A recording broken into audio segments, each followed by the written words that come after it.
այնքան լավ խոսեց դիրեկտորի կողմից, Արմենի կողմից, ընկերներից կողմից արսելու բան չկա։ Մատից ծծած արիտներ են սրանք, որպեսզի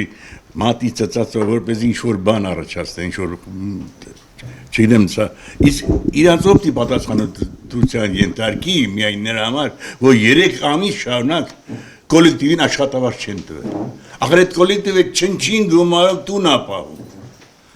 երեխա ապահում, թորներին ապահում, կոմունալն է վճարում։ Ոնց կարա 3 ամիս շարունակ եւ ու որոշումն է դա։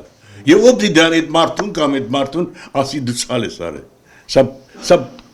կրիմինալ գործ է։ Գոյություն ունի իրավապահ համակարգ եւ գոյություն ունի դատախազություն, որը պիտի հասկանա, որ քամահրանքով կամ քմահաճույքով չի կարելի Այո, իմ ասածն էլ դա է։ շանտաժներ անել եւ պահել աշխատավարձերը։ Իմ ասածն էլ դա է։